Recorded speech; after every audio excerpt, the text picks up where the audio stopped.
Hi class, this is Katrina Berg and I'm your instructor for Business 455, which is electronic business marketing.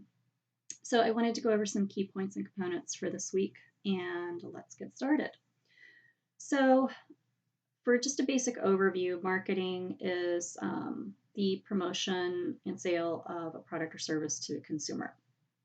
What we're building upon now and what we'll be exploring during this class is looking at how the technology, the internet, social media influence those sales, those transactions, those relationships. And let's get started with a basic definition of what is e-marketing. E-marketing really is about four things, and those four things include individuals, communities, business, and societies. And so business looks at it from more of an internal standpoint. In business, you're looking at what's called e-business, and that's the use of technology to connect with the consumer, how you use that internally. Could be data mining, for example. Internet. So for the internet, I just want you to keep in mind, we're looking at the public internet, and there's also something that's called intranet, and then there's also called extranet, which is a joined network of two or more. Some things that we want to talk about and think about future and current challenges for businesses in the realm of e-marketing. Technology has evolved rapidly and it has changed the way that business is done. It's changed the power of the consumer. The consumer today has more of a voice and more power than ever. There's more transparency that's been created. Think about online reviews.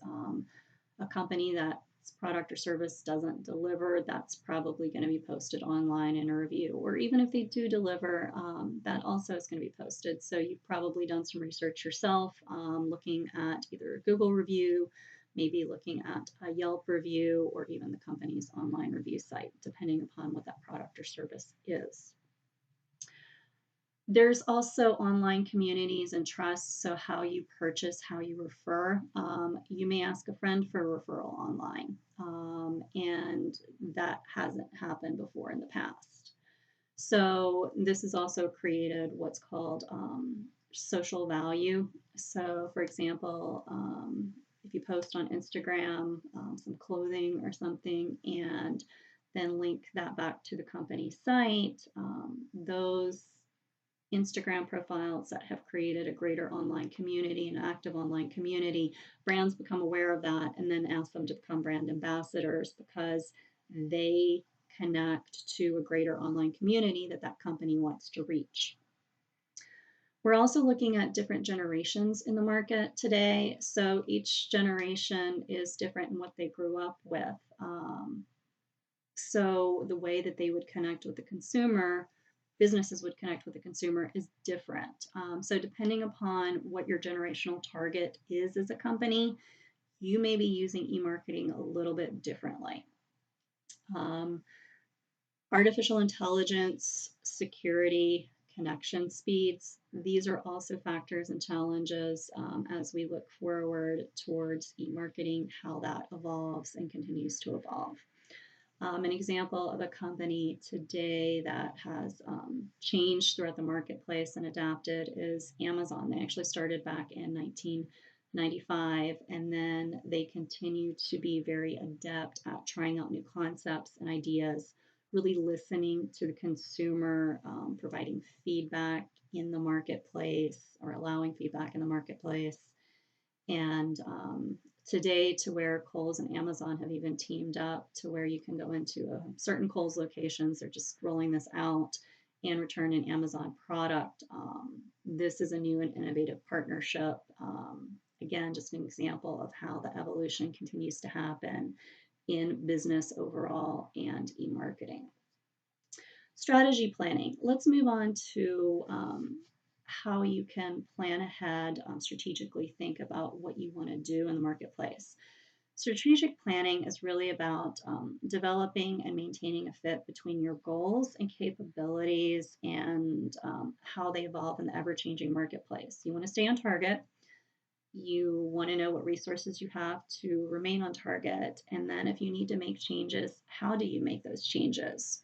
So, and same as basic business world management and planning, but you also, again, are doing this through a very tight lens of e-marketing. ESP is a tool that you can use, and that's called Environment, Strategy, and Performance. So you're evaluating effectiveness.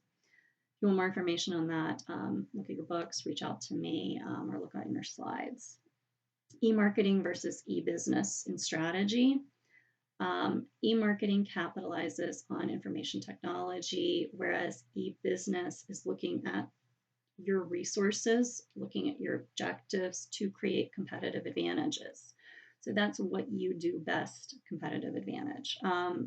Examples of that could be publishing content, sales promotions, using social media.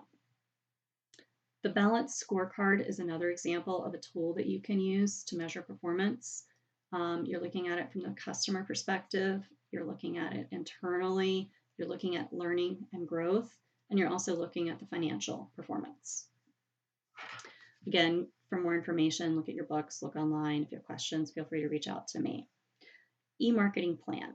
What is it and what are the components? So the e-marketing plan itself is linking e-business strategy with technology to drive your marketing. So it's really a roadmap. The 7 components of it include analysis, e-marketing strategic planning, objectives, e-marketing strategies, implementation plan, budget, and evaluation plan. So much like a business plan in general, but here there's specific components to e-marketing. Another tip to keep in mind is when you're looking at the financial side of things, you may be asked this in a quiz, is ROI is net profits divided by total assets. Let me know if you have any questions, class. Thanks for listening.